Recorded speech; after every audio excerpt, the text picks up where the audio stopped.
قرآن پاک میں ایک کہانی ایسی ہے جسے خود اللہ نے احسن القصص یعنی سب سے بہترین، سب سے خوبصورت کہانی کہا ہے۔ تو آئیے آج حضرت یوسف علیہ السلام کی اسی لازوال داستان کے سبق اور اس کی گہرائیوں میں اترتے ہیں۔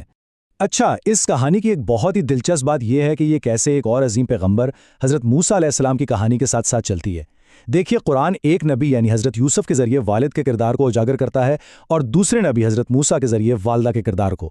دونوں کو پانی میں ڈالا گیا، دونوں ہی مصر کے دربار میں پہنچے، لیکن ان کے راستے اور آزمائشیں کتنی مختلف تھیں، اور یہی اختلاف ہمیں بہت خاص سبق سکھاتا ہے۔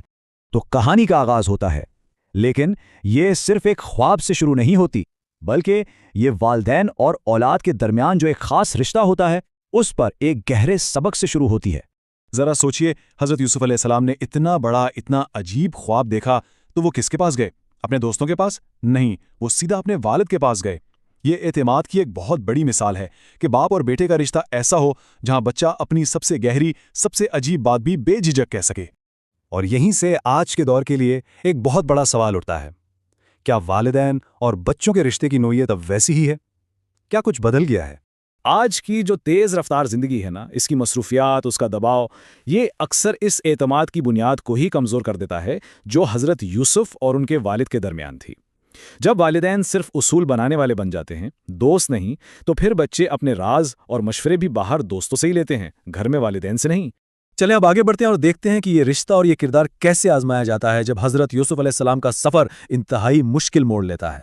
ایک کے بعد ایک آزمائش، پہلے تو اپنے خاندان نے دھوکہ دیا، پھر غلامی، اور پھر ایک ایسی آزمائش جہاں عزت اور ایمان داؤ پر تھے، اور آخر میں بے گناہی کے باوجود قید۔ ہر مرحلہ پہلے سے زیادہ سخت تھا۔ تو ان تمام آزمائشوں میں خاص طور پر زلیخا کی طرف سے جو شدید ترین آزمائش آئی، اس میں حضرت یوسف علیہ السلام کی ڈھال کیا تھی؟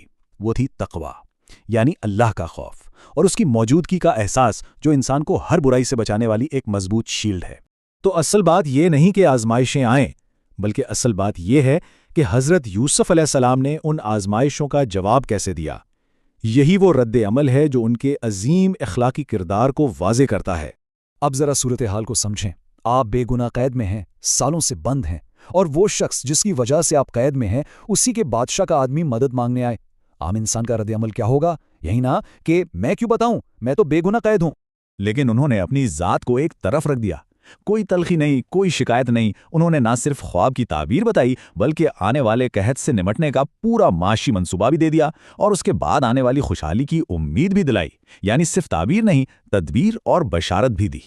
اور پھر وہ لمحہ آتا ہے جب اس کردار کا اصل سب سے بڑا امتحان ہوتا ہے۔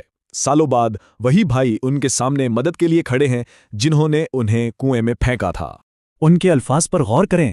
وہ یہ بھی کہہ سکتے تھے کہ تم نے کیا ظلم کیا تھا، لیکن انہوں نے کہا کہ تم نے کیا کیا تھا جب تم نادان تھے، یعنی یہ سب تم نے جہالت اور لا علمی میں کیا۔ انہوں نے ان کے جرم کو ان کی نادانی کہہ کر ہلکا کر دیا تاکہ وہ شرمندگی سے مر نہ جائیں۔ معافی کا یہ بے مثال عمل ہی تو اخلاق ہے، پیغمبرانہ اخلاق، جو وہاں پھول بچھاتا ہے جہاں کانٹے چبھے ہوں، جو سزا دینے پر نہیں، سدھارنے اور بلند کرنے پر یقین رکھتا ہے۔ لیکن اس کہانی میں صرف حضرت یوسف ہی آزمائش میں نہیں تھے۔ کہانی کا ایک اور پہلو بھی ہے جو اتنا ہی اہم اور طاقتور ہے، اور وہ ہیں ان کے والد حضرت یعقوب علیہ السلام۔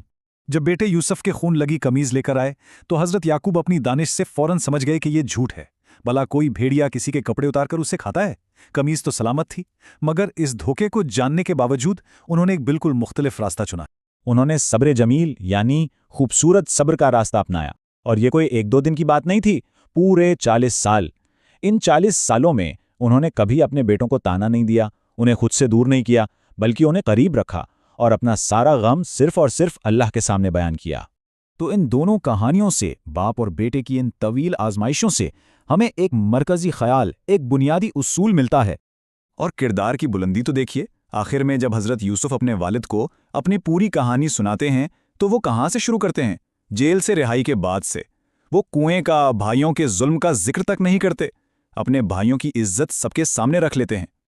اور پھر قرآن ایک آیت میں جیسے پوری کہانی کا بلکہ پورے دین کا نچوڑ بیان کر دیتا ہے کہ جو کوئی بھی تقوی اختیار کرتا ہے اور صبر کرتا ہے تو اللہ ایسے نیکی کرنے والوں کا اجر کبھی ضائع نہیں کرتا۔ یہی اس پوری داستان کا خلاصہ ہے۔ تو یہ خوبصورت کہانی ہمیں آخر میں ایک گہرے سوال کے ساتھ چھوڑ جاتی ہے کہ اصل طاقت کا پیمانہ کیا ہے؟ مشکلات کا نہ آنا یا ان مشکلات کے بیچ ایک ایسا کردار تعمیر کر لینا جو ہر حال میں ثابت قدم رہے؟ یہ سوال ہم سب کے لیے ہے، اپنی اپنی زندگی کی آزمائشوں پر غور کرنے کے لیے۔